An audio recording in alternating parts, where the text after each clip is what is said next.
থেকে তুমি যে কোনো একটা নিতে পারবা, কত উপায়ে নিতে পারবা? সেই প্রশ্নটা আর এই প্রশ্নটা কিন্তু একই কথা। অর্থাৎ যে কোনো একটা এখান থেকে নেওয়া যেই কথা, অর্থাৎ এখানে তুমি যদি যে কোনো একটা নাও, তুমি হয়তো এটাও নিতে পারো, এটা এ নাম্বার চকলেট নিতে পারো, বি নাম্বার চকলেট নিতে পারো, বা সি ডি আবার ই নাম্বার পিৎজাও নিতে পারো। অর্থাৎ তোমার কাছে আছে 5টা অপশন, তুমি কিন্তু 5 উপায়ে নিতে পারতেছো। ওকে, কিন্তু আমি তোমাকে একটু ভাগ করে দিলাম, ভাগ করে বললাম দুইটা কাজে ভাগ করে দিলাম, যদিও কাজ আসলে একটাই, সেটা হচ্ছে যে একটা চকলেট বার অথবা একটা পিৎজা স্লাইস কত উপায়ে নেওয়া সম্ভব। মানে তোমাকে নিতে হবে কিন্তু একটাই, সেটা তুমি চকলেট বার নাও বা পিৎজা নাও। এখন সেটা যেহেতু দুইটা উপায়ে দুইটা আলাদা আলাদা কাজে বিভক্ত, স্বতন্ত্র কাজে, সেহেতু আমরা যেটা বলতেছি সেটা হচ্ছে যে চকলেট বার তুমি নিতে পারতেছো কয় ভাবে? 3 ভাবে। এবং পিৎজা নিতে পারবা তুমি 2 ভাবে। তাহলে এই পুরো প্রশ্নের উত্তর হবে একটা চকলেট বার অথবা একটা পিৎজা স্লাইস তুমি কত উপায়ে নিতে পারবা? সেটা হচ্ছে 3 প্লাস 2, 5 উপায়। ওকে, তো এই ব্যাপারটার পরে আমাদের যে ব্যাপারটা আসে সেটা হচ্ছে যে আমি তোমাকে আবারও যদি প্রশ্ন করি যে একটা চকলেট বার এবং একটা পিৎজা স্লাইস তুমি কত উপায়ে নিতে পারো বা কত উপায়ে নেওয়া সম্ভব, তখন এখানে যদি তুমি একটু খেয়াল করো, এখানে এবং কথাটা যুক্ত আছে, আর আগে ছিল অথবা। এই যে এবং আমি বললাম, এবং মানে আসলে যেটা সেটা হচ্ছে তোমাকে কিন্তু একটা চকলেট বারও নিতে হবে, একটা পিৎজাও নিতে হবে। আগের বার কিন্তু তুমি হয়তো শুধু একটা চকলেট বার নিছো অথবা একটা পিৎজা নিছো, কিন্তু এখন তোমাকে একটা চকলেট বার এবং একটা পিৎজা নিতে হবে, মানে তোমাকে দুইটা জিনিস নিতে হবে। তাহলে একটা চকলেট বার এবং একটা পিৎজা স্লাইস তুমি কত উপায়ে নিতে পারবা? সেটা হচ্ছে ঠিক দেখতে এরকম, আমি যখন চকলেট বার চুজ করব, তখন আমার কাছে পিৎজা নেওয়ার জন্য দুইটা অপশন থাকবে। দেখো, আমার কাছে দুইটা অপশন আছে, হয়তো আমি ডি নাম্বার পিৎজা নিতে পারি, হয়তো ই নাম্বার পিৎজাটা আমি নিতে পারি। এখন ব্যাপারটা হচ্ছে, আমি ডি নাম্বার ই নাম্বার যেমন এ অপশনের জন্য নিতে পারি, তেমনি বি অপশনের জন্য আমি হয়তো ডি নাম্বার পিৎজা চুজ করতে পারি, নয়তো ই নাম্বার। তেমনি হচ্ছে সি নাম্বার পিৎজার জন্য। তো ঠিক এই জায়গা হতে আহ, আমি তোমাকে যদি জিজ্ঞেস করি যে আসলে তুমি মোট কত ভাবে এটা নিতে পারতেছো, যে এই একটা চকলেট বার এবং একটা পিৎজা, তখন তুমি কিন্তু বলতে পারতেছো যে এই যে একটা চকলেট বার একটা পিৎজা, এ ডি একভাবে, এ ই একভাবে, অর্থাৎ 2 ভাবে, এখানে বিডি একভাবে, 3 ভাবে, বি 4 ভাবে, তো এই যে 5 ভাবে, 6 ভাবে, টোটাল তুমি 6 ভাবে নিতে পারতেছো। তো এইটাই হচ্ছে যে যখন তোমাকে দুইটা কাজ করতে বলা হয় এবং আলাদা আলাদা দুইটা কাজ আলাদা আলাদা উপায়ে সম্ভব, তখন সেই কাজটি মোট কত উপায়ে সম্ভব সেটা হচ্ছে যে ওই আলাদা আলাদা উপায়গুলোর গুণফল, অর্থাৎ মোট 3 × 2 উপায়ে সম্ভব। তো এই দুইটা জিনিস, একটা হচ্ছে আমরা এই গণনার বিধি দুইটার একটু পার্থক্য যদি দেখি, একটা হচ্ছে গণনার যোজন বিধি, অর্থাৎ প্রথমে তুমি যোগ করছিলা, আর একটা হচ্ছে গণনার গুণন বিধি। তো বিধিগুলোর পার্থক্য দেখার আগে আমি অবশ্যই দেখতে চাই তোমরা এটা এই বিধি দুইটা ঠিকঠাক মতো বুঝতে পারছো কিনা, কারণ এই বিধি দুইটার উপরেই পরবর্তীতে আমরা আস্তে আস্তে যাব বেস করে। তো এই দুইটা বুঝতে পারছো কিনা সেটা একটু কমেন্টে অবশ্যই জানাবা যে আমি বিধি দুইটা বুঝতে পারছি। আমরা তোমার কমেন্টের জন্য ওয়েট করতেছি। তো দেখি। আচ্ছা,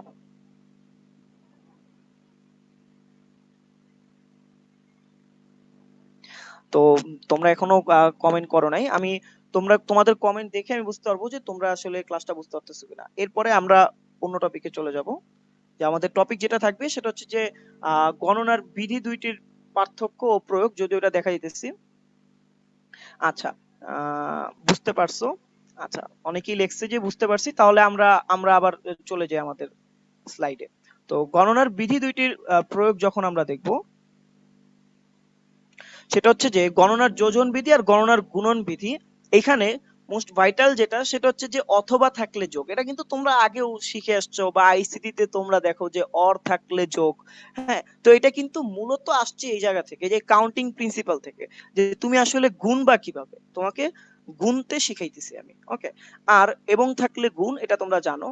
তো গণনার যোজন বিধি আর গণনার গুণন বিধির মধ্যে পার্থক্য যেটা, গণনার যোজন বিধিতে যদি আমরা দেখি, একটি কাজ তার পূর্বের কোনো কাজের ওপর নির্ভরশীল নয়, এবং এখানে দেখো দুইটা কাজ এবং পরের কাজটা পূর্বের কাজের ওপর নির্ভরশীল থাকে। ওকে, অর্থাৎ তুমি আগে চকলেট চুজ করার পরই কিন্তু তুমি পরবর্তীতে পিৎজা চুজ করতে পারতেছো, বা আগে পিৎজা চুজ করার পরেই কিন্তু তুমি চকলেট বারটা চুজ করতে পারতেছো। তো একটা কাজের উপর আরেকটা কিন্তু নির্ভরশীল, তেমনি গণনার যোজন বিধিতে ব্যাপারটা নির্ভরশীল না, কারণ কাজ তোমার একটাই। তুমি হয়তো চকলেট নিতেছো, নয়তো তুমি কি নিতেছো, পিৎজা নিতেছো। তুমি যখন চকলেট নিয়ে নিছো একবার, তখন তো আর তোমাকে পরবর্তীতে আর পিৎজা নিতে হইতেছে না, তাহলে সেটা নির্ভরশীল থাকলো না। এবার তোমাদের জন্য প্রশ্ন, এখন এটা আসলে কোন কাজে লাগবে? কাজে লাগবে, মনে করো তুমি তোমার বন্ধুর জন্মদিনে যাবা, এখন তোমার মনে করো অনেকগুলা গেঞ্জি আর অনেকগুলা প্যান্ট আছে। এখন তুমি জানতে চাইতেছো যে তুমি এতগুলা গেঞ্জি আর এতগুলা প্যান্ট দিয়ে কত ভাবে সাজতে পারো, সে যে তোমার বন্ধুর জন্মদিনে যেতে পারো। এবার প্রশ্নটা হচ্ছে ঠিক এরকম, তোমার ভিন্ন ভিন্ন 15টি গেঞ্জি এবং 10টি প্যান্ট আছে। তোমার বন্ধুর জন্মদিনে তুমি কত ভাবে একটি প্যান্ট ও একটি গেঞ্জি পরে যেতে পারবে? তো একটি প্যান্ট একটি গেঞ্জি না বললেও বুঝতা, কারণ হচ্ছে তুমি তো আর প্যান্ট দুইটা পরবা না বা গেঞ্জি দুইটা পরবা না। শীতকাল তো না, যদিও শীতকালে কিভাবে কেউ পরে না প্যান্ট দুইটা বা গেঞ্জি দুইটা। আচ্ছা যাই হোক, তাও আমি ক্লিয়ার করে দিলাম যে তোমার ভিন্ন ভিন্ন 15টি গেঞ্জি এবং 10টি প্যান্ট আছে। তোমার বন্ধুর জন্মদিনে তুমি কত ভাবে একটি প্যান্ট ও একটি গেঞ্জি পরে যেতে পারবে? এটার উত্তর দ্রুত কমেন্ট বক্সে জানায় দাও। আমি হচ্ছে কমেন্টগুলো এখন চেক করব।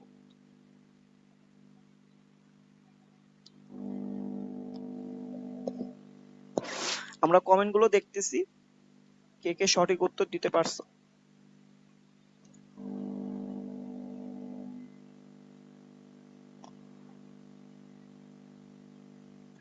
আচ্ছা আমরা কমেন্টের, আচ্ছা কমেন্টের জন্য ওয়েট করতেছি। তো তোমরা সকলেই কমেন্টটা জানাবা। প্রশ্নটা হচ্ছে এটা, তোমার ভিন্ন ভিন্ন 15টা গেঞ্জি এবং 10টা প্যান্ট আছে। তোমার বন্ধুর জন্মদিনে তুমি কত ভাবে কি করতে পারো? একটি প্যান্ট ও একটি গেঞ্জি পরে যেতে পারবে। ব্যাপারটা হচ্ছে দেখো, তোমার 15টা গেঞ্জি আছে, 10টা প্যান্ট আছে, এগুলো আসলে কিছুই চিন্তা করা লাগবে না। তোমার ওই 15টা গেঞ্জি আর 10টা প্যান্ট থেকে তো একটাই চুজ করতে হবে। আমরা যেমন ওই আগের প্রবলেমে করছিলাম যে আমার কাছে পিৎজা আছে 2টা, চকলেট বার আছে 3টা, সেখান থেকে তো তোমাকে একটাই চুজ করতে হয়েছে। তো তেমনি তোমার কাছে 15টা গেঞ্জি আর 10টা প্যান্ট থাকলেও তোমার কিন্তু একটা প্যান্ট আর একটা গেঞ্জি পরে যেতে হবে। ওকে, এখন তো এটা কিন্তু গণনার যোজন বিধি দিয়ে করা যাবে না। কেন করা যাবে না? এখানে ও আছে, ও আর এবং একই কথা। এবং সবচেয়ে বড় কথা হচ্ছে তুমি কিন্তু শুধু গেঞ্জি পরে তোমার বন্ধুর জন্মদিনে যাবা না, তোমার কিন্তু প্যান্টও পরতে হবে, অর্থাৎ একটার উপর আরেকটা নির্ভরশীল। তুমি কিন্তু শুধু প্যান্ট পরেও যাবা না, খালি গায়ে তো আর যাবা না বন্ধুর জন্মদিনে। তো একটার উপর আরেকটা নির্ভরশীল, তার মানে তুমি আসলে এই যে 15টা গেঞ্জি আর 10টা প্যান্ট যেটা আছে, সেই দুটাকে যদি গুণ করে দাও, টোটাল 150 ভাবে, এটা হচ্ছে গণনার গুণন বিধি প্রয়োগ করে তুমি তোমার ডেইলি লাইফের এই প্রবলেমটা সমাধান করলা। সেটা হচ্ছে টোটাল তুমি 150 ভাবে কি করতে পারতেছো, তোমার বন্ধুর জন্মদিনে তুমি যেতে পারতেছো 150 ভাবে সেজে। হ্যাঁ, তো তোমরা এই ব্যাপারটা বুঝতে পারছো কিনা সেটা অবশ্যই কমেন্টে জানাবা, আমি কমেন্টগুলো দেখবো। এরপরে আমরা চলে যাব পরের স্লাইডে। আচ্ছা, তো গণনার যোজন বিধি আর গুণন বিধি আমরা দেখলাম। এখন আমরা যেটা দেখতেছি যে 6টা উড়ন্ত বালক আছে এখানে, আর আমাদের কাছে 6টা চেয়ার আছে। হুম, তো আমরা এখন দেখব ফ্যাক্টোরিয়ালের ধারণা এই উড়ন্ত বালক আর চেয়ার দিয়ে আমরা কি করতে পারি, সেটা আমরা একটু দেখতে চাইতেছি যে ফ্যাক্টোরিয়াল আসলে কি জিনিস। ওকে, তোমাকে আমি একটা প্রশ্ন করলাম। আচ্ছা, প্রশ্ন করার আগে চেয়ার গুলো একটু উড়াউড়ি করতেছে, করুক ওরা। প্রশ্নটা দেখি আমরা যে 6জন উড়ন্ত বালককে, যদিও আমরা দেখলাম যে চেয়ার উঠছে একটু আগে, 6টি চেয়ারে কত ভাবে বা কত উপায়ে বসানো যায়? এটার প্রশ্নের উত্তর তোমাদের কাছে রইলো, তোমরা কমেন্টে জানাও অবশ্যই, তারপর আমি দেখাবো এখানে। তো এটা আমরা মনে করো আমরা এখনো জানি না কত উপায়ে বসানো যায়, আমরা প্র্যাকটিক্যালি বা ম্যানুয়ালি এটা করে দেখি। প্রথম কথা দেখো, 6জন উড়ন্ত বালক, চেয়ারও 6টা। তো আমি যখন এখন, আমার আসলে বালকগুলা ফোকাস করতে হবে, চেয়ারটা মেন না, কারণ আমি এই 6জন থেকেই তো একজন চুজ করব, চুজ করে চেয়ারে বসাবো। খেয়াল করো, আমি যখন 6জন থেকে চুজ করতে যাচ্ছি প্রথম জনকে যাকে আমি চেয়ারে বসাবো, তখন আমার কাছে অপশন আছে 6টা। হ্যাঁ, তো এই একজনকে নিয়ে আমি ওইখানে বসালাম, তার মানে আমার কাছে অপশন ছিল 6টা। দেখো আমি 6 লিখছি, প্রথমবারে আমার অপশন ছিল কয়টা? 6টা। এরপরে আমি বসাবো দ্বিতীয় বালককে। হ্যাঁ, তো দ্বিতীয় বালককে যখন আমি চুজ করতে যাব, তখন কিন্তু আমার কাছে আর আগের মতো 6টা অপশন থাকবে না, কারণ অলরেডি আমি একজনকে বসায় ফেলছি। তখন আমার কাছে অপশন থাকে 5টা, এবং সেই 5টা থেকে আমি একজনকে চুজ করব এবং চুজ করে হচ্ছে বসায় দিব, বসায় দিছি। তার মানে আমার কাছে অপশন ছিল 5টা, সেটাও আমি লিখলাম। এরপরে যখন আমি তৃতীয় বালককে নিব তখন কিন্তু আমার কাছে অপশন থাকবে কয়টা? 4টা। দেখো আমার কাছে অপশন ছিল তৃতীয় বালককে যখন চুজ করব তখন আমার কাছে বালক আছে 4টা। এই 4জন থেকেই তো আমাকে তৃতীয় জনকে সিলেক্ট করতে হবে যাকে আমি চেয়ারে বসাবো। তাহলে তখন আমি 4 উপায়ে এই জনকে বসাতে পারি। তাহলে আমি লিখলাম কয় উপায়ে বসাতে পারি? 4 উপায়ে। এর পরবর্তীতে আমি যখন চতুর্থ জনকে বসাবো তখনও দেখবা আমার কাছে কয়টা উপায় বাকি আছে? 3টা উপায়।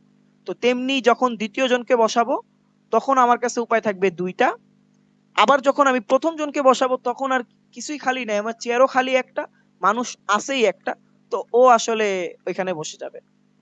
তখন আমি লিখবো 1। এখন একটু খেয়াল করি, ব্যাপারটা হচ্ছে যে 6 জন উড়ন্ত বালককে 6টি চেয়ারে বসালাম, একজনকে বসানোর পর পরবর্তী উপায়টা কিন্তু আগের উপায়ের উপর ডিপেন্ড করতেছে। কারণ তুমি একজন বসায় দেওয়ার পরে কিন্তু আগের মতো উপাদান নাই অলরেডি, অর্থাৎ একটা কাজ আগের কাজের উপরে ডিপেন্ড করতেছে। তো এই জিনিসটা আমাদের এখানে খুব ভালো মতো বুঝতে হবে যে একটা কাজ আগের কাজের উপর ডিপেন্ড করতেছে।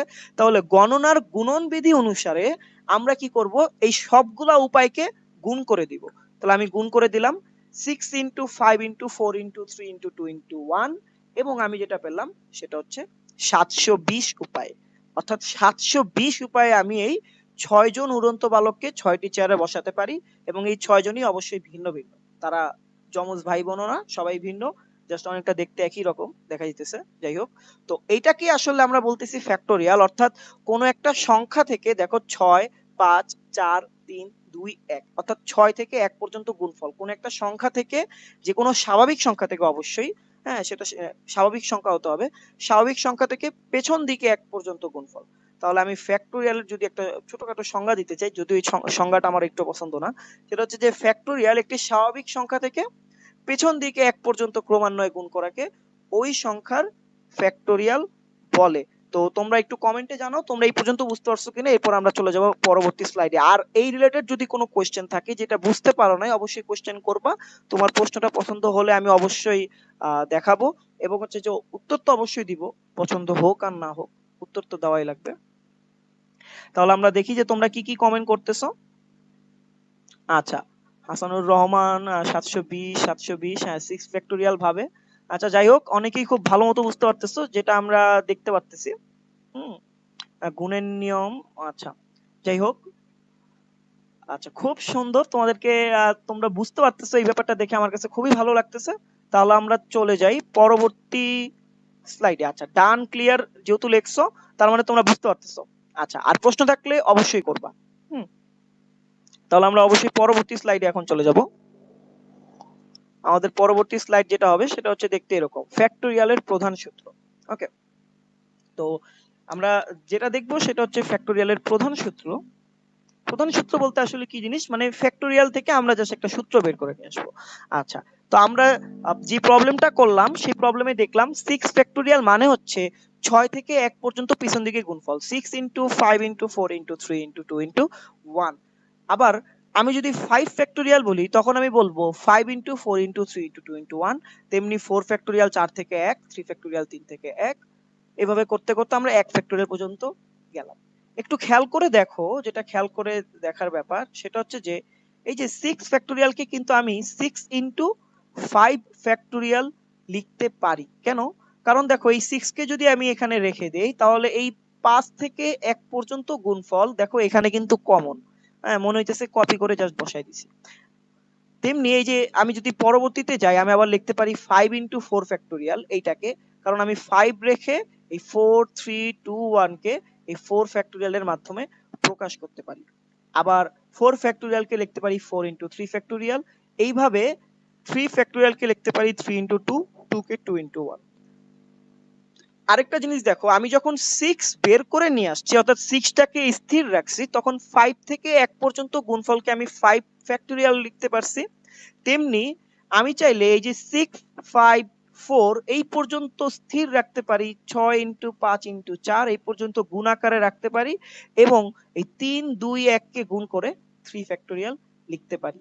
তার মানে এটা করা যায়, এটাকে অনেকটা আনরোলিং এর মতো বলে। আনরোলিং এর মতো বলতে এই যে 6 ফ্যাক্টোরিয়ালকে তুমি এইভাবে বের করে আনলা, ব্যাপারটা হচ্ছে সেটা দেখতে হচ্ছে অনেকটা এরকম, যে মনে করো যে একটা জিনিস হচ্ছে এরকম করে খুব পেঁচানো, মানে তুমি যদি ফ্যাক্টোরিয়ালটাকে ভিজুয়ালাইজেশন করতে চাও যে ফ্যাক্টোরিয়াল আসলে কিরকম হতে পারে, এই যে এরকম পেঁচানো, এটা হচ্ছে একটা জাস্ট ইয়ের মতো। তো তুমি কি করলা, এটাকে ধরে এভাবে টানতে থাকলা, তো টানতে থাকলে আস্তে আস্তে আস্তে আস্তে এটা কিন্তু, হ্যাঁ, এইভাবে এইভাবে এইভাবে খুলে যাবে, এই পেঁচানো জিনিসটা হচ্ছে আস্তে আস্তে খুলে যাবে যদি তুমি টানতে থাকো। হ্যাঁ, তো যখন সেটা ফ্যাক্টোরিয়াল মোডে থাকে তখন কিন্তু সেটা খুব পেঁচানো থাকে। হুম, তো আমরা যখন একটা একটা করে সংখ্যা বের করে নিয়ে আসি তখন সেই জিনিসটা আস্তে আস্তে খুলতে থাকে।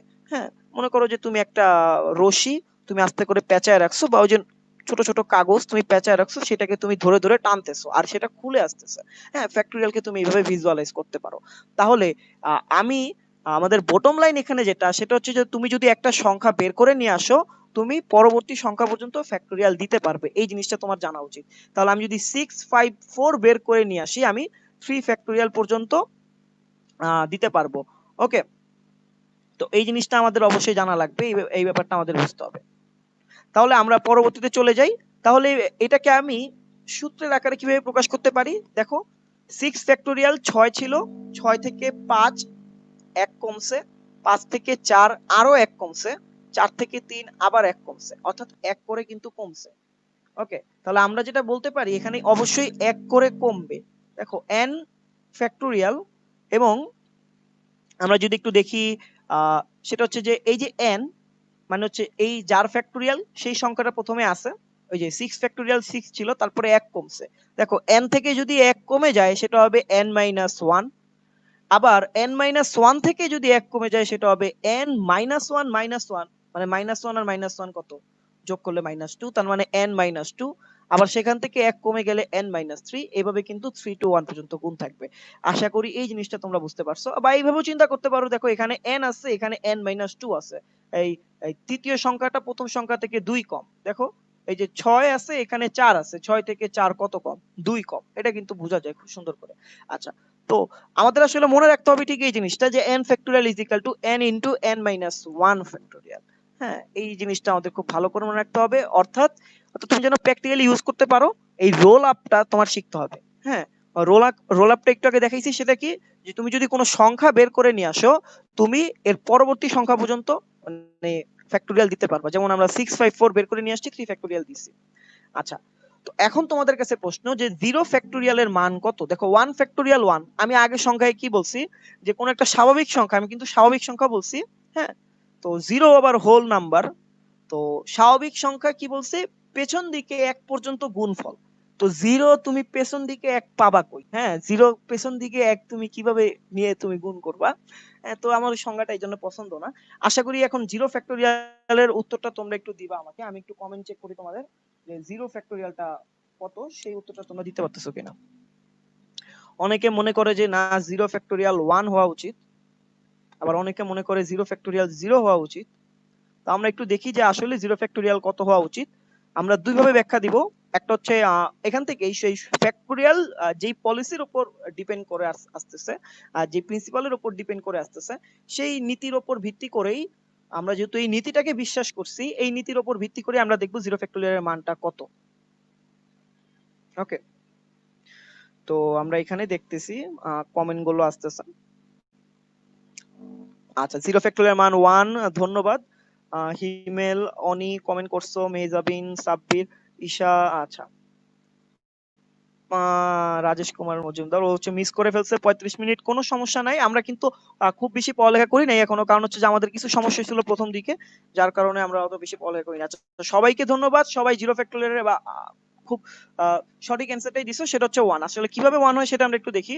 খেয়াল করো, এই 6 ফ্যাক্টোরিয়াল আমরা লিখতে পারতেছি 6 ইনটু 5 ফ্যাক্টোরিয়াল, আবার 5 ফ্যাক্টোরিয়ালকে 5 ইনটু 4 ফ্যাক্টোরিয়াল। একটা জিনিস একটু যদি আমি চিন্তা করি, এই যে 6 ফ্যাক্টোরিয়াল যেটা লেখা আছে, যেটাকে আমি বলতেছিলাম 6 ইনটু 5 ইনটু 4 ইনটু, এই 6 কে যদি আমি এই পাশে ভাগ আকারে আনি, অর্থাৎ 6 ফ্যাক্টোরিয়াল ডিভাইডেড বাই 6, তখন আমি কাকে পাইতেছি, 5 ফ্যাক্টোরিয়ালকে কিন্তু পাইতেছি। অর্থাৎ আমি চাইলে কিন্তু এই যে এটাকে ভাগ আকারে আনতে পারি, অনেকটা হচ্ছে এরকম। আমি যদি একটু লিখে দেখাই তোমাদেরকে যে 6 ফ্যাক্টোরিয়াল, দেখো এই হচ্ছে আমাদের 6 ফ্যাক্টোরিয়াল। সেই 6 ফ্যাক্টোরিয়ালকে আমি যদি এখানে ভাগ আকারে আনি, divided by 6 is equal to কত হবে? অবশ্যই 5 ফ্যাক্টোরিয়াল।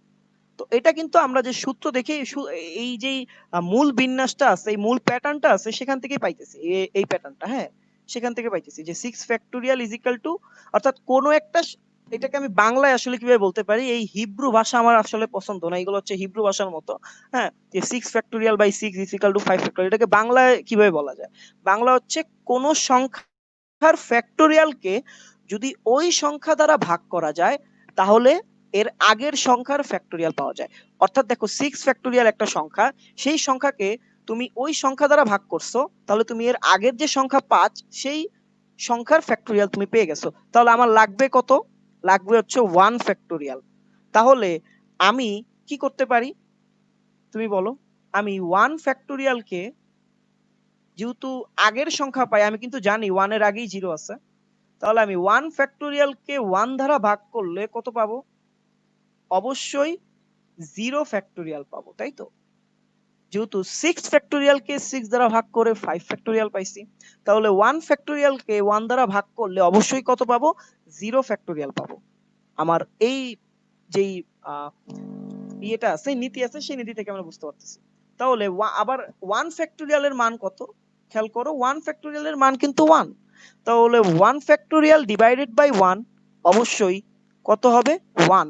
এবং 0 ফ্যাক্টোরিয়ালের মান অবশ্যই কত হবে? 0। এটা কিন্তু আমরা এই সূত্রটা থেকেও বুঝতে পারি যে n factorial is equal two n into n minus 1। দেখো n factorial is equal two যদি n ইনটু n মাইনাস 1 হয়, তাহলে আমরা যে জিনিসটা বলতে পারি সেটা হচ্ছে যে, খেয়াল করো, এই যে 1 factorial divided by 1 is equal to 1 minus 1 factorial. অর্থাৎ আমরা যদি এখানে বসায় দেখতে চাই যে ইকুয়েশনটাকে সিদ্ধ করে কিনা, দেখো n এর মান আমরা কত বসাইছি? 1। এই যে এখান থেকে দেখো n factorial is equal two n into n minus 1 factorial, এই n টাকে আমরা এখানে এনে ভাগ দিয়ে দিছি। ওকে, তো দেখো আমরা n এর মান 1 বসাইছি, কারণ n এর মান 1 বসালেই কিন্তু তুমি 1 minus 1 is equal to 0 factorial পাবা। তাহলে 1 factorial divided by 1 is equal to 1 minus 1, তার মানে 0 ফ্যাক্টোরিয়াল ইজ ইকুয়াল টু 1। আশা করি এই ব্যাপারটা তোমরা বুঝতে পারছো। আমরা চলে যাব এর পরবর্তীতে, তো এটা মনে রাখার ব্যাপার, 0 ফ্যাক্টোরিয়াল ইজ ইকুয়াল টু 1।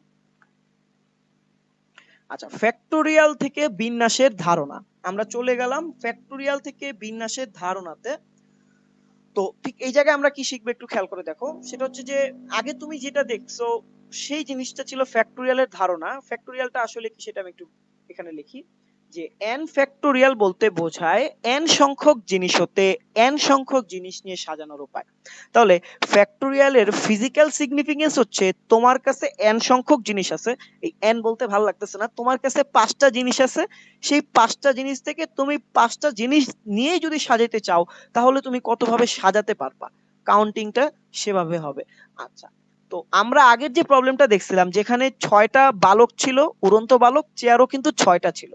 ওকে, তো 6টা চেয়ারে বসানোর জন্য আমি কিন্তু চেয়ার সিলেক্ট করি নাই, আমি কিন্তু বালক সিলেক্ট করছি। অর্থাৎ এইখানেও কিন্তু চেয়ার বা চেয়ারটা মেইন না। হ্যাঁ, এই চেয়ার যে 3টা আছে, চেয়ারটা কিন্তু মেইন না।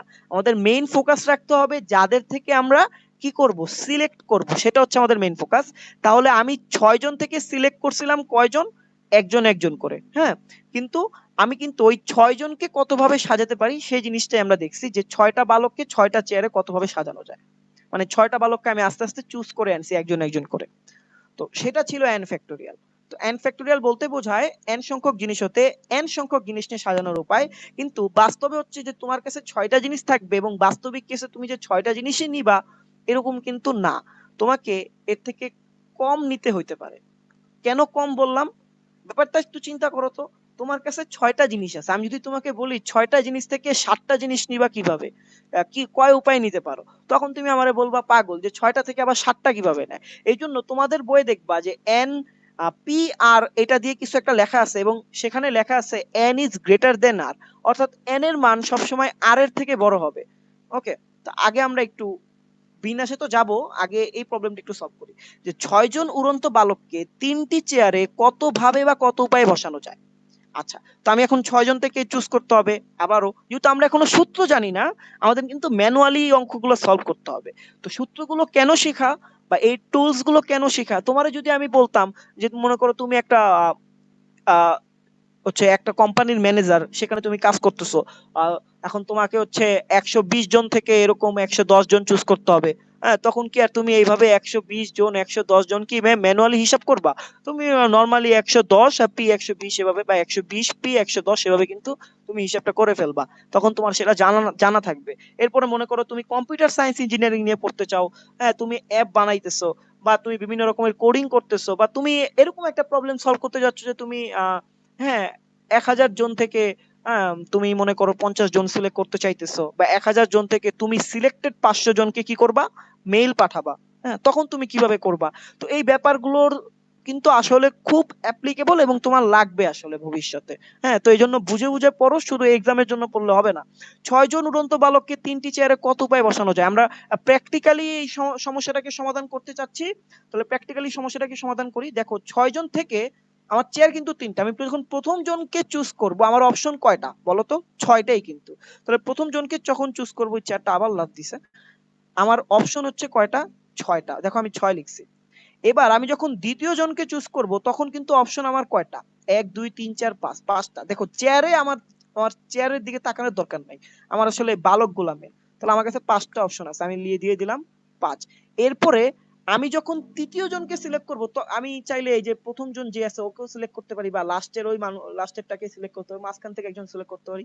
যেকোনো একজন করতে পারি। তখন কিন্তু আমার কাছে ৪ টা অপশন থাকবে। দেখো আমি কিন্তু ৪ টা দিয়ে দিতে পারতেছি। তখন আমার কাছে অপশন আছে ৪ টা। এখন আমি যেহেতু বলছি যে ৬ জন উড়ন্ত বালককে ৩ টি চেয়ারে কত ভাবে বা কত উপায়ে বসানো যায়, হুম, তার মানে তোমার যে ৬ জন বসাইতে হবে এরকম না। তুমি তো ৩ জন অলরেডি বসায় ফেলছো। তার মানে এই ৩ জন কিন্তু পড়ে থাকবে। তো পরীক্ষার হলে দেখবা এইভাবে কিন্তু কথার একটু মারপ্যাঁচ থাকে। যে ৬ জন উড়ন্ত বালককে ৩ টি চেয়ারে কতভাবে বসানো যায়? যদি উড়ন্ত বালক থাকবে না। এখন এর মানে এই না যে তোমাকে ওই ৩ টা চেয়ারে ৬ জনই বসাইতে হবে। একজনের মাথার উপরে আরেকজনের তুমি বসাবা। ব্যাপারটা এটা না।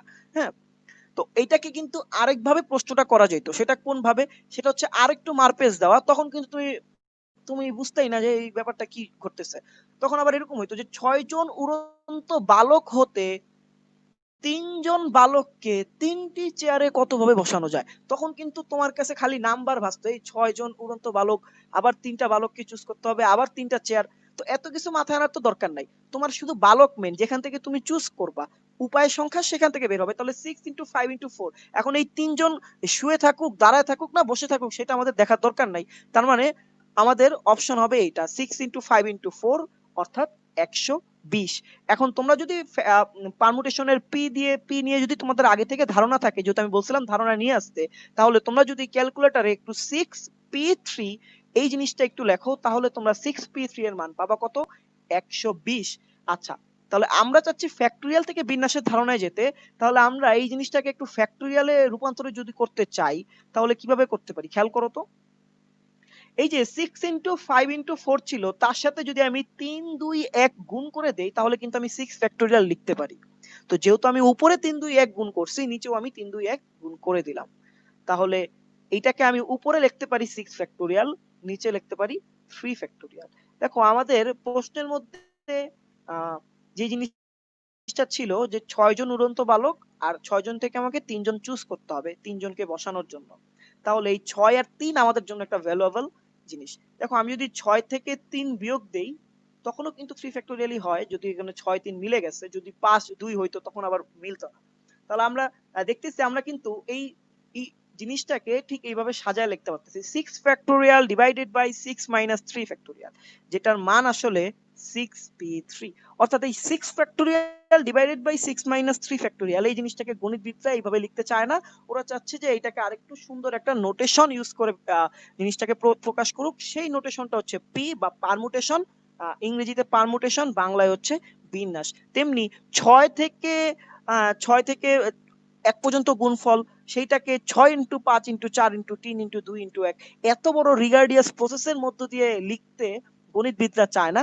তাই তারা হচ্ছে চাইলে একটা নোটেশন ইউজ করতে, সেই নোটেশনটা হচ্ছে ফ্যাক্টোরিয়াল 6 ফ্যাক্টোরিয়াল। তখন আমি যদি তোমাকে বলি 100 ফ্যাক্টোরিয়াল, তুমি 100 ইন্টু 99 ইন্টু 98 ইন্টু 97 এটা লিখতে ভাই কার ভালো লাগবে? এটা কিন্তু কারোরই ভালো লাগবে না। তো এই নোটেশন গুলো ইম্পর্টেন্ট।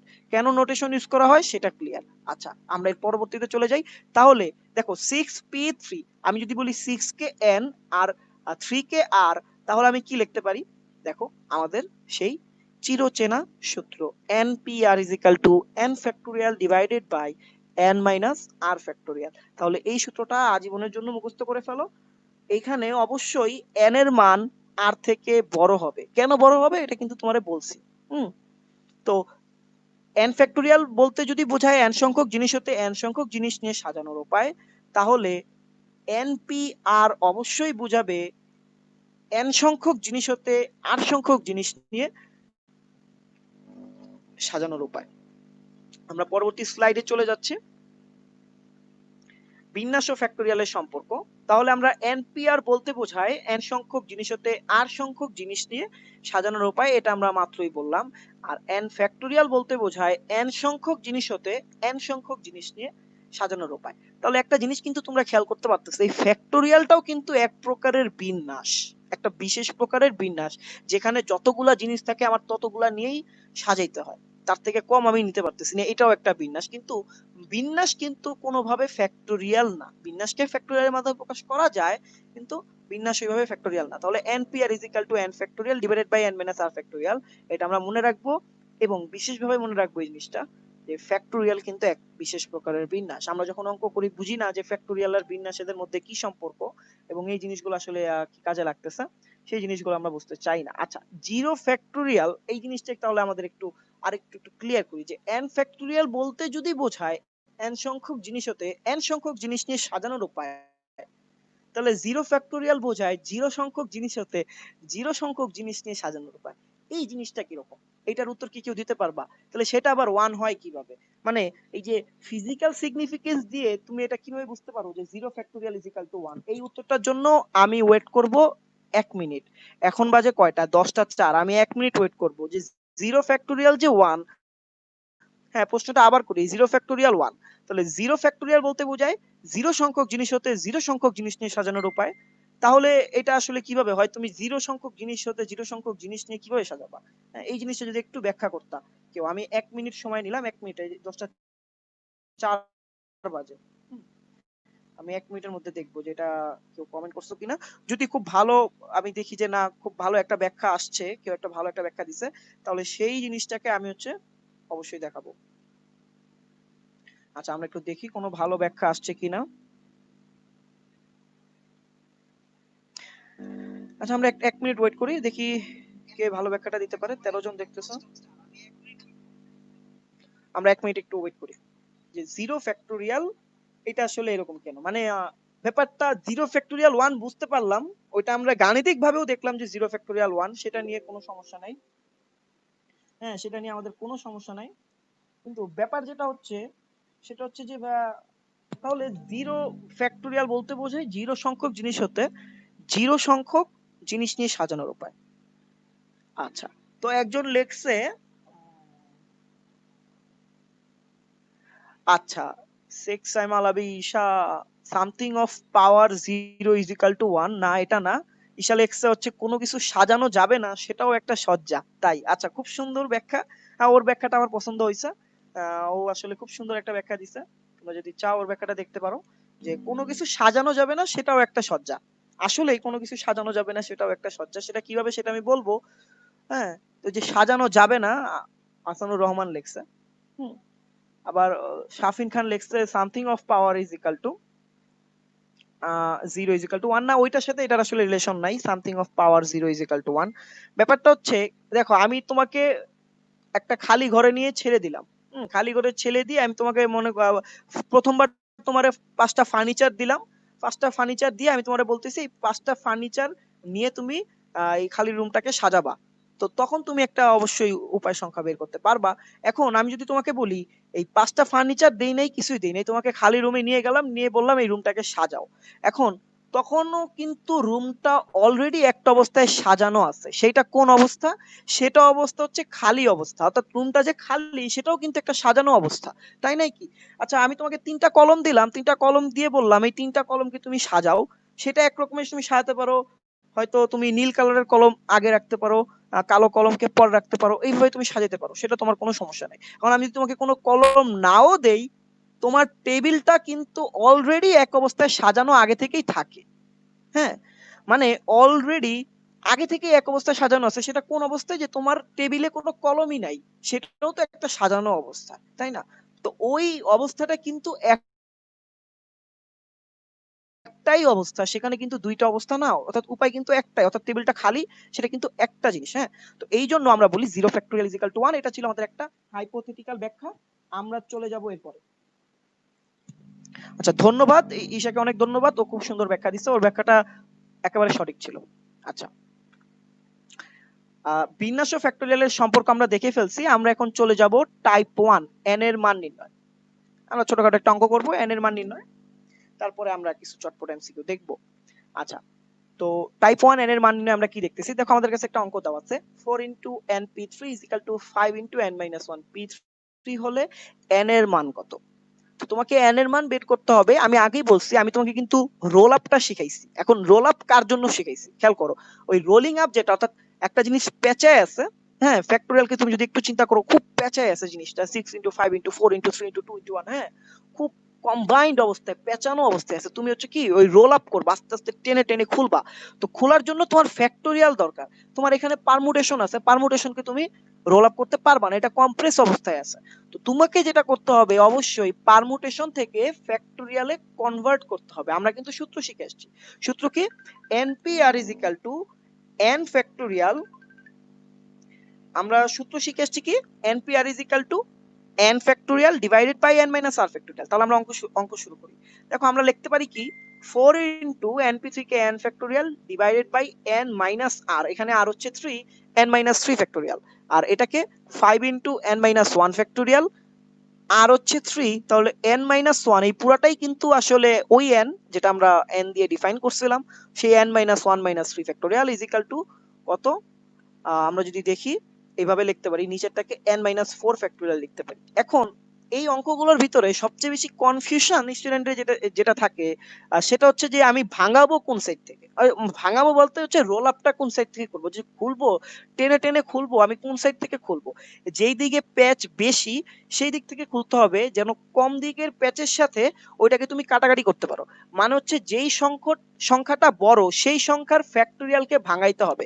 দেখো, n ফ্যাক্টোরিয়াল বড় নাকি n মাইনাস r ফ্যাক্টোরিয়াল বলো, তোমাকে আমি যদি জিজ্ঞেস করি, n থেকে কিন্তু n মাইনাস 1 কম, একটা সংখ্যা মাইনাস হয়েছে, এই সংখ্যাটা কম, তাহলে আমি অবশ্যই এইটাকে ভাঙাতে চাবো না।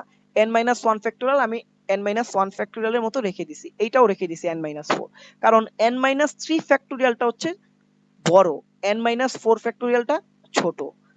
তার মানে আমাদের যেটা মাথায় রাখতে হবে, দ্য বটম লাইন ইজ, আমাকে বড় সংখ্যাটা রোল আপ করতে হবে, বড় সংখ্যাটাকে ভাঙাইতে হবে। তাহলে n factorial divided by n factorial, আমি যদি n বের করে নিয়ে আসি, অবশ্যই এর পরের সংখ্যার ফ্যাক্টোরিয়াল হবে n factorial is equal two n into n minus 1 factorial. আবার n মাইনাস 3 কে যদি বের করে নিয়ে আসি, তাহলে হবে n মাইনাস 3 মাইনাস 1 ফ্যাক্টোরিয়াল, মানে হচ্ছে n মাইনাস 4 ফ্যাক্টোরিয়াল।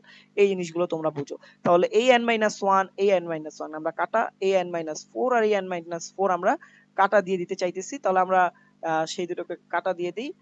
তো আমরা এইটা আর এটা হচ্ছে কাটা দিয়ে দিলাম, এবং এই n মাইনাস 4 আর এই n মাইনাস 4 ফ্যাক্টোরিয়াল কাটা দিয়ে দিলাম। তো এখন আমরা যেটা করতে পারি, পরবর্তী লাইনে চলে যেতে পারি।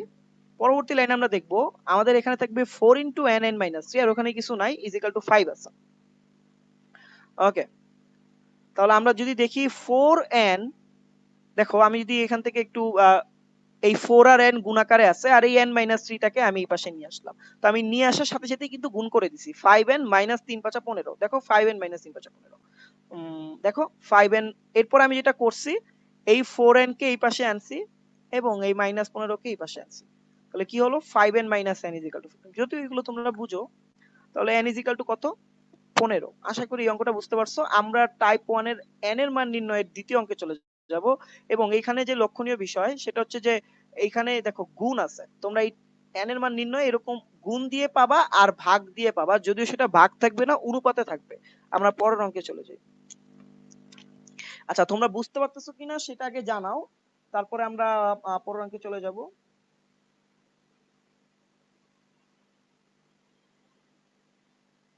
আমরা পরের অঙ্কে যাব, তোমরা বুঝতে পারতেছো কিনা সেটা অবশ্যই কমেন্টে জানাও আমাদেরকে। আচ্ছা, টাইপ 1 n এর মান নির্ণয়।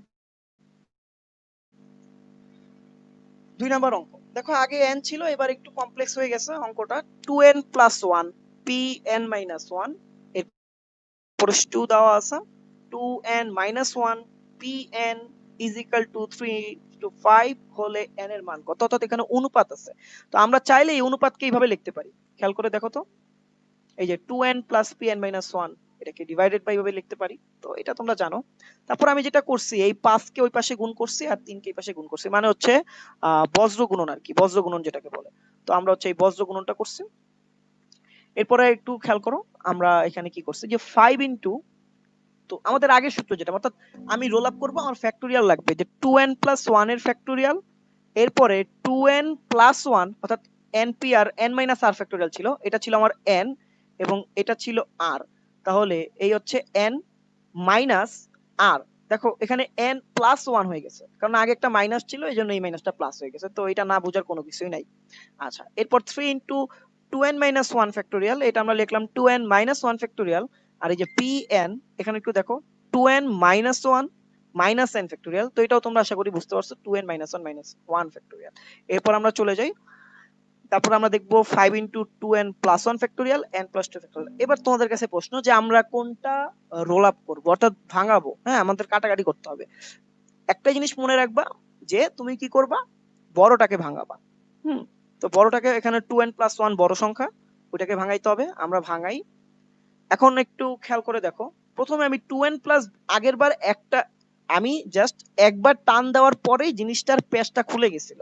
এখন আমার হয়তো একবার এইভাবে হচ্ছে পেঁচানো আছে, মনে করো যে এইভাবে হচ্ছে, হ্যাঁ এইভাবে পেঁচানো আছে, তুমি একটা টান দিলা, জিনিসটা খুলে গেছে।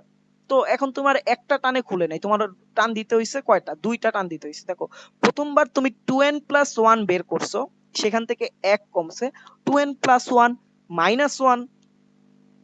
হ্যাঁ, তারপরে দেখো 2n প্লাস 1 থেকে তুমি যখন 1 কমছে, সেটা হচ্ছে 2n। আবার তুমি 2n ফ্যাক্টোরিয়াল থেকে 2n বের করে নিয়ে আসছো, তখন যেটা হইছে 2n মাইনাস 1 ফ্যাক্টোরিয়াল, সেটাকে আমরা একবারে লিখছি। যে 2n plus 1 2n 2n minus 1, মানে 1 করে কমছে। দেখো 2n প্লাস 1, এ থেকে 1 কমলে 2n, এর থেকে আবার 1 কমলে 2n মাইনাস 1। এবার n প্লাস 2 তে যাই, n প্লাস 2 বের করে নিয়ে আসছি, 1 কমে হয়ে গেছে n প্লাস 1, সেটাও বের করে নিয়ে আসছি, হয়ে গেছে n, সেটাও বের করে নিয়ে আসছি, সেটা হয়ে গেছে n মাইনাস 1 ফ্যাক্টোরিয়াল। তো আমরা এখানে যেটা করতে পারি, এই n আর এই n কাটাকাটি করে দিতে পারি, এই 2n minus 1 factorial 2n minus 1 factorial কাটাকাটি করে দিতে পারি, এই n মাইনাস 1 ফ্যাক্টোরিয়াল আর এই n মাইনাস 1 ফ্যাক্টোরিয়াল আমরা কাটাকাটি করে দিতে পারি। তাহলে আমাদের কাছে থাকলো 2n প্লাস 1 এবং এই বাকি জিনিসগুলো।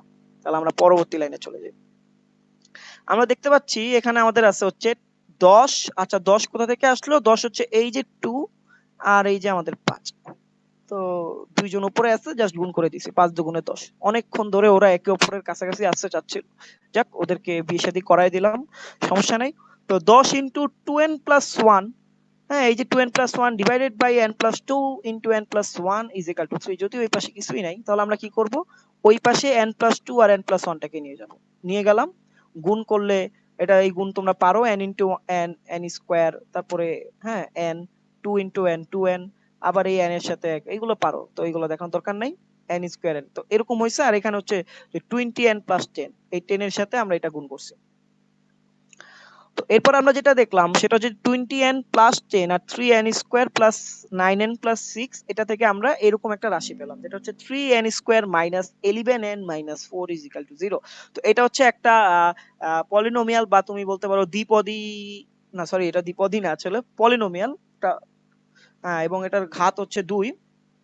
তো এই পলিনোমিয়ালের যেই ব্যাপারটা, সেটা হচ্ছে যে এই বহুপদী রাশির মান আসলে কিভাবে বের করে, ঘাত 2 থাকলে তোমরা জানো মিডল ফ্যাক্টর করতে হয় 3n স্কয়ার।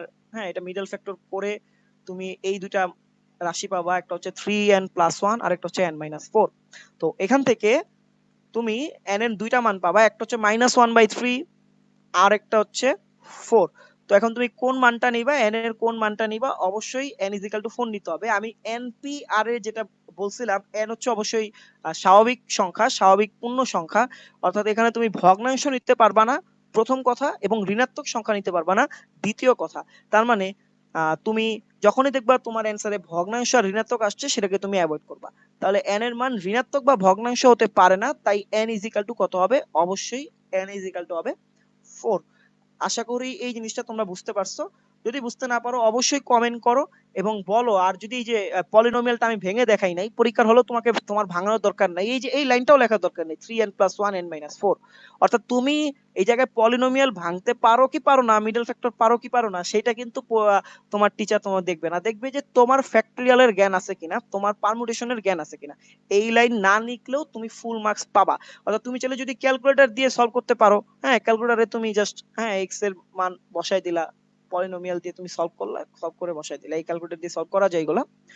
তো তাইলেও তুমি এটা পারো, কোনো সমস্যা নাই। আর যদি চাও যে দেখাই দিতে হবে এই জিনিসটা কিভাবে হয়, তাহলে আমি দেখাই দিতে পারবো। তোমরা যদি কমেন্ট করো যে ভাইয়া এটা একটু ভাঙা দেখাই দেন মিডল ফ্যাক্টর, তাহলে আমি ভাঙা দেখাইতেছি, নাহলে আমরা পরবর্তী টাইমে চলে যাব। তোমাদের কমেন্টের জন্য ওয়েট করতেছি। আচ্ছা, আমি একটু কমেন্টটা দেখি কে কি কমেন্ট করলো। আচ্ছা, এই যে রোল আপ টোল আপ এগুলো আমরা ডিসকাস করে নিতেছি, আমরা একটু কমেন্টে চলে যাই। আচ্ছা, বাম পাশে লাস্ট লাইনটা বুঝি নাই। আচ্ছা, বাম পাশে লাস্ট লাইন কোনটা? বাম কোনটা? ডান বাম? আমার বাম না তোমার বাম? আচ্ছা, আমি কনফিউশনে পড়ে গেছি। তোমার বাম, আচ্ছা ধরে নেই তোমার জন্য বাম কোনটা? ভাই একই তো কথা, দুজনে চলো বাম তো একটাই হবে। আচ্ছা, n এর মান ঋণাত্মক বা ভগ্নাংশ হতে পারে না, এই লাইনটা বুঝো নাই নাকি? লাস্ট লাইন তো এটাই ছিল। আচ্ছা, যদি এই লাইন না বুঝে থাকো, ব্যাপারটা হচ্ছে যে এরকম, আমি তো এনপিআর এর সংজ্ঞা কি, যে n সংখ্যক জিনিস হতে r সংখ্যক জিনিস তুমি কত উপায় নিতে পারো।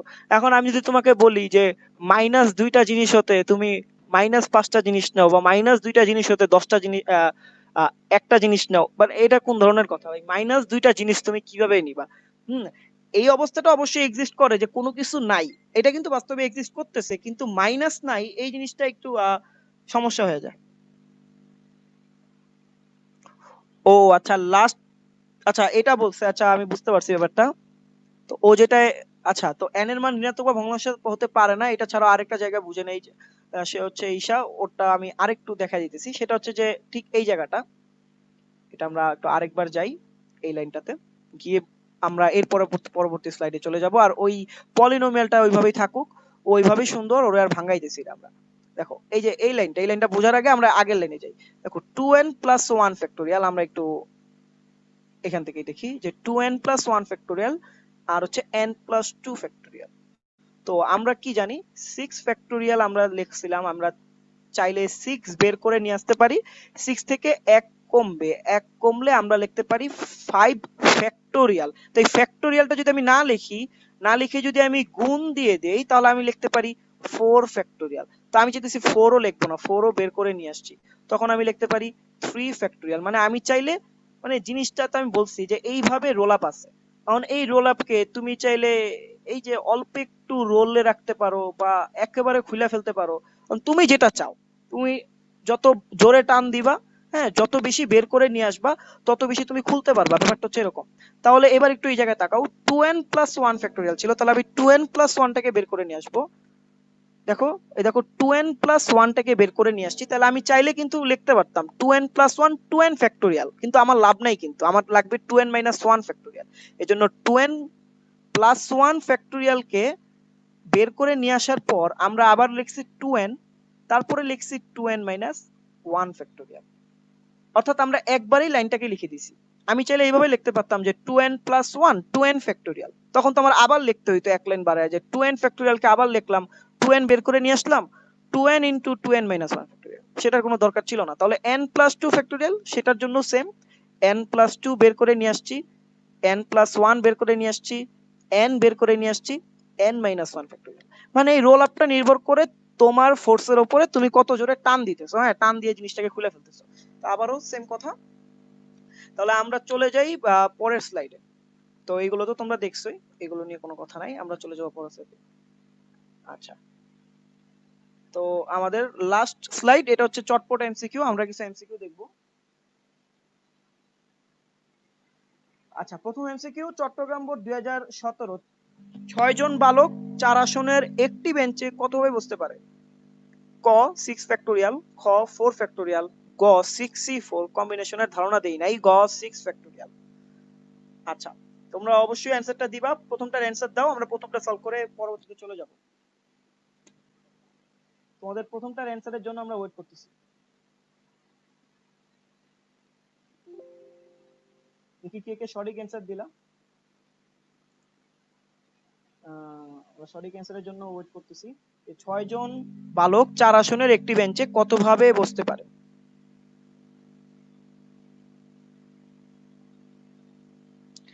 আচ্ছা, হৃদয় এখন অনেক ভালো বুঝছো, যাক ধন্যবাদ। আচ্ছা, তো তোমরা কমেন্ট করো যে 6 জন বালক 4টা আসনের একটা বেঞ্চে কত হয়ে বসতে পারে। আচ্ছা, 24 ভাবে। তো 24 ভাবে এখানে কোনটা আছে খেয়াল করো, 24 ভাবে দেখো, 24 ভাবে কিন্তু একটাও নাই, আছে? অর্থাৎ আমি মনে হয় একটা অপশন মিস করে গেছি, আই থিংক সো।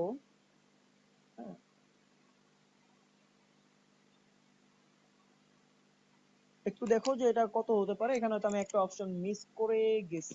তো যাই হোক, তোমরা মনে করো এই অপশনের বাইরেও একটা উত্তর আছে, এই অপশনের বাইরেও উত্তর আছে, হ্যাঁ এই অপশনে আমি ওই অপশনটা একটা অপশন দুইবার দিয়ে ফেলছি।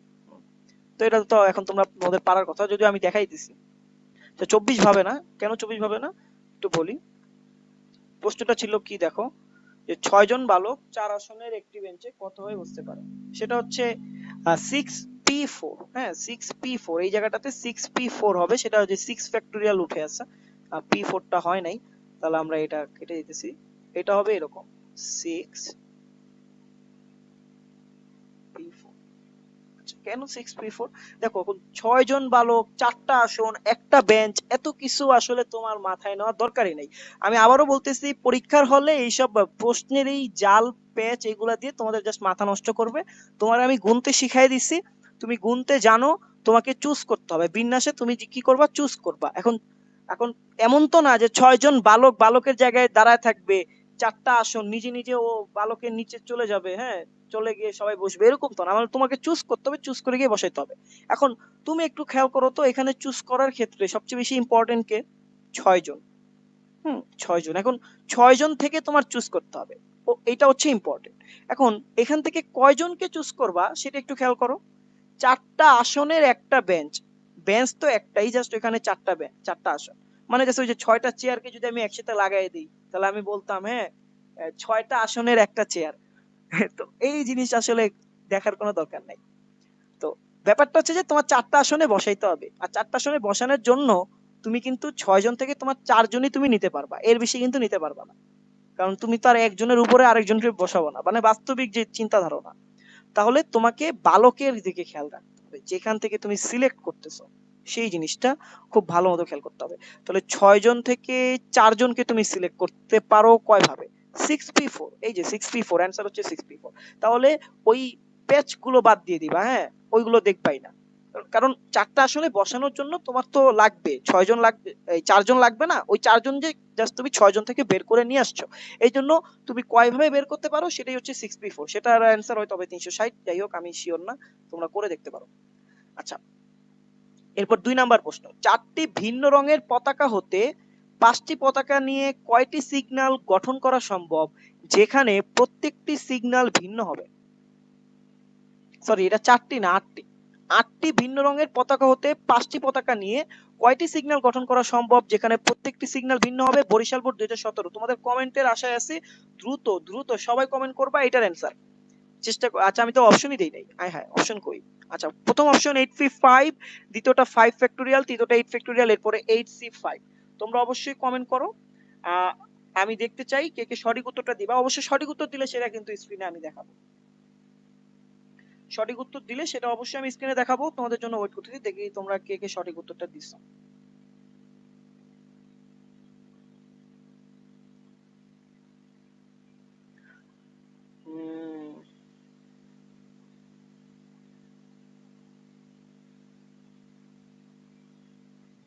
আচ্ছা তো তোমাদের জন্য আমি একটু দেখি কে সঠিক উত্তরটা দিতেছো।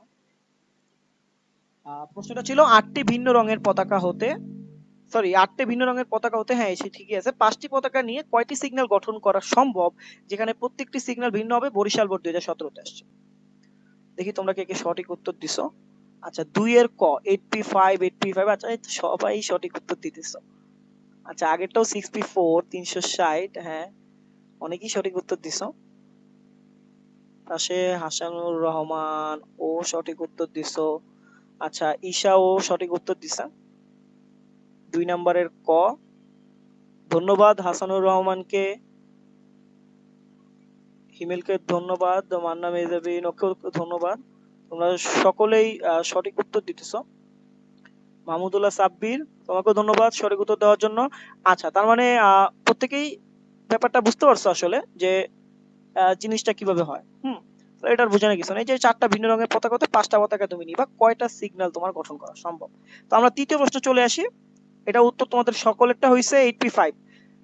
প্রত্যেক অঙ্ককে প্রত্যেক সংখ্যায় কেবলমাত্র একবার ব্যবহার করে 3 4 5 6 7 অঙ্কগুলি দ্বারা 5 অঙ্কের কতগুলি অর্থপূর্ণ সংখ্যা গঠন করা যায় যেখানে প্রত্যেক ক্ষেত্রে 4 ও 6 যথাক্রমে দ্বিতীয় ও চতুর্থ স্থানে বসবে। আমি একটু স্ক্রিনটা বড় করে দেই তোমাদের দেখার সুবিধার্থে, এবং প্রশ্নটা দেখো এবং করো, তোমাদের জন্য আমি ওয়েট করতেছি। প্রথম অপশন 120, দ্বিতীয় 60, তৃতীয় হচ্ছে 12 আর 6। আচ্ছা পিছে চলে আসছি। আচ্ছা 12 আর 6। তো প্রশ্নটা আবার খুব মনোযোগ দিয়ে, প্রত্যেক অঙ্ককে প্রত্যেক সংখ্যায় কেবলমাত্র একবার ব্যবহার করে। এখন তুমি বলতে পারো ভাইয়া যে আপনি পড়াইলেন শুধু এই ফ্যাক্টোরিয়াল আর পারমুটেশন, হ্যাঁ না কোনো এই সংখ্যার অঙ্ক করাইলেন, কিছুই করাইলেন না, এন এর মান নির্ণয় করাইলেন আর এখন দিয়ে দিতেছেন এরকম এমসিকিউ। একটু দেখো খুব ইজি এই জিনিসগুলা। তো আমরা ওই একটা বেস দিয়েই সলভ করবো আস্তে আস্তে, এত বেশি সূত্র মাথায় নিয়ে মাথা নষ্ট করব না। প্রত্যেক অঙ্ককে প্রত্যেক সংখ্যায় কেবলমাত্র একবার ব্যবহার করে 3 4 5 6 7, তোমার কাছে সংখ্যা আছে 5টা, 1 2 3 4 5, আবার 5 অঙ্কের অর্থপূর্ণ সংখ্যা বানাইতে হবে যেখানে প্রত্যেক ক্ষেত্রে 4 আর 6 কে তুমি দ্বিতীয় আর চতুর্থ স্থানে বসাবা। দেখি কে কে সঠিক অ্যান্সার দিল। আচ্ছা নিউ কমেন্টস। আচ্ছা 3 এর ঘ কে কে দিছে? মানহা মেহেজাবিন, ধন্যবাদ তোমাকে। আচ্ছা ও ঘ 6। আচ্ছা তো যেহেতু তোমরা বুঝতে পারছো, অনেকে এখনো উত্তর দাও নাই। তো 2 নম্বরের ক তো আগে উত্তর দিছ। আচ্ছা উনি হচ্ছে 2 নাম্বারটার অ্যান্সার দিছে, যাই হোক ধন্যবাদ তোমাকে। আচ্ছা তো আমরা এখন চলে যাই যে এটাকে আসলে কিভাবে সলভ করা যায় সেটা একটু আমরা দেখব। এটার উত্তর আসলে কত হয় সেটা আমরা এখন এই সলভ করতে গিয়ে দেখবো যে ব্যাপারটা এরকম। আচ্ছা তো দেখো ব্যাপারটা কিরকম যে 120 60 12 6 এখানে আছে। তো এখান থেকে আমরা যে জিনিসটা করতে পারি, আমরা একটু আমাদের কলম পেন্সিল নিয়ে নেই সাথে করে, তাহলে করতে একটু সুবিধা হবে। ওকে লাল কালি নেই, হ্যাঁ আবার রাগ করো না। তো আমরা কি করব, এই জায়গা মনে করো, এই জায়গায় আমরা করতেছি, হ্যাঁ একটা বক্স করলাম। আমরা 3 4 5 6 7 5 অঙ্কের কতগুলো অর্থপূর্ণ, তার মানে আমাদের অঙ্কটা হবে 5 অঙ্কের। 1 অঙ্ক, 2 অঙ্ক, 3 অঙ্ক, 1 2 3 4 5, 5 অঙ্কের। তো এই 5 অঙ্কের ভিতরে তুমি যদি একটু খেয়াল করো সেটা হচ্ছে যে 4 আর 6 কে তুমি দ্বিতীয় আর চতুর্থ স্থানে বসাতে চাও প্রত্যেক ক্ষেত্রে। আচ্ছা এই প্রত্যেক ক্ষেত্রে এই যে এটা হচ্ছে আমার 2 নাম্বার অবস্থান, এটা যদি 1 2 বলি তাহলে এটা 3 4, এটা হচ্ছে 4 নাম্বার অবস্থান। তো প্রত্যেক ক্ষেত্রে তুমি কি করতে চাও, 4 আর 6 কে দিতে চাও, তার মানে হচ্ছে তুমি 4 আর 6 কে কনস্ট্যান্ট এই জায়গায় বসাই দিতে চাইতেছো।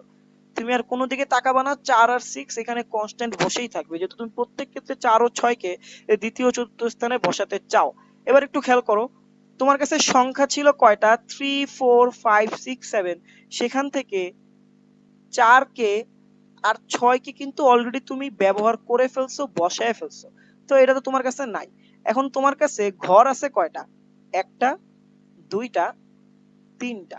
তোমার কাছে ঘর আছে তিনটা, সংখ্যাও আছে তিনটা, একটা, দুইটা, তিনটা। তাহলে তিনটা সংখ্যাকে তিনটা ঘরে বা তিনটা সংখ্যা থেকে তিনটা সংখ্যা নেওয়ার উপায় কি? আসলে তুমি তো এখান থেকে নিবা, নিয়েই তো অর্থপূর্ণ সংখ্যা বানাবা। তাহলে আমরা কি বলছিলাম, n সংখ্যক জিনিস হতে n সংখ্যক জিনিস নেওয়ার উপায় হচ্ছে n ফ্যাক্টোরিয়াল। তাহলে তিনটা সংখ্যা হতে তিনটা সংখ্যা, এই 4 আর 6 এর তো তোমার হিসাব আসার দরকারই নেই, জাস্ট 4 আর 6 এখানে স্থির। হ্যাঁ, তো তিনটা সংখ্যাকে তিনটা সংখ্যা থেকে তিনটা থেকে নেওয়ার উপায় হচ্ছে 3 ফ্যাক্টোরিয়াল, আর 3 ফ্যাক্টোরিয়ালের অ্যান্সারই হচ্ছে 6। তাহলে আশা করি তোমরা আজকের ক্লাসটা বুঝতে পারছো। আজকের ক্লাসটা আমরা এই জায়গায় শেষ করব, এই চটপট এমসিকিউ এর মাধ্যমে। এবং তো দেখা হবে অবশ্যই আবার তোমাদের সাথে দ্বিতীয় পর্বে, সেখানে হয়তো আমরা আরো ভালো কিছু শিখবো। তো আজকের জন্য এইটুকুই, এইটুকুতে তোমরা যতটুকু শিখছো জাস্ট দুইটা সূত্র, আর কিছুই না, ফ্যাক্টোরিয়াল আর পারমুটেশন, দুইটা বেসিক সূত্র শিখছো, এগুলো আগে থেকেই জানতাম, নতুন কিছু না। হ্যাঁ, তো এই জিনিসগুলাই, কারণ আমরা চাই যেহেতু চাচ্ছি একেবারে শুরু থেকে শুরু করতে, এই জন্য এই জিনিসগুলো বাদ দিই নাই। এরপর থেকে আস্তে আস্তে দেখবা যে আমাদের ভালো ভালো জিনিস নিয়ে আমরা আসতেছি। ওকে, তাহলে আজকের জন্য এইটুকুই। আবারও আচ্ছা, আচ্ছা, ধন্যবাদ তোমাকেও অনেক। আচ্ছা, আমাকে চাইলে ভাইয়া বলতে পারো। হ্যাঁ, এইভাবে সাতটার বলে আমার তো বয়স বাড়া দিতেছো, এটা তো ঠিক না। আচ্ছা, যাই হোক, সাব্বিরকেও ধন্যবাদ, সাথে আমার নামের মিল আছে, আমার মিতা। ঈশা, তোমাকেও ধন্যবাদ। এরপরে হাসানুর রহমান, ও জিজ্ঞেস করছে কবে হবে। হ্যাঁ, অবশ্যই আমি জানাই দিব। এমন হতে পারে যে আমি ফুল একটা রুটিন দিয়ে দিব। 3 নং তো হুন্ডের নিয়ম লাগছে। আচ্ছা, যাই হোক, হুন্ডের নিয়ম দিয়েই তুমি করো, কোনো সমস্যা নাই। হ্যাঁ, মেয়ে যাবেন, তুমি হুন্ডের নিয়ম দিয়ে কইরো, কোনো প্রবলেম নাই। আচ্ছা, ঈশাকেও ধন্যবাদ। আর হাসানুর রহমানের যে প্রশ্নটা ছিল যে কবে হবে ভাই, সেটা হচ্ছে যে আমি জানাই দিব। হ্যাঁ, গ্রুপে অ্যাক্টিভ থাকবা, পেজটাতে লাইক আর ফলো করো, এবং আমাদের যে ইউটিউব চ্যানেল আছে যেখানে আমি কয়েকটা ভিডিও দিয়ে রাখছি, চাইলে দেখতে পারো। আর সাবস্ক্রাইব অবশ্যই করে রাখবা, কারণ এখানে আমি অবশ্যই ক্লাসগুলো আপলোড দিব। এবং এই চ্যানেলটাতে ফলো দিয়ে নোটিফিকেশন অন করে রাখবা, যেন পরবর্তী থেকে ভিডিওগুলো পাও। ওকে, আচ্ছা, তো হৃদয়কে ওয়ালাইকুম আসসালাম। আজকের মতো এখানে বিদায়, দেখা হচ্ছে দ্বিতীয় পর্বে।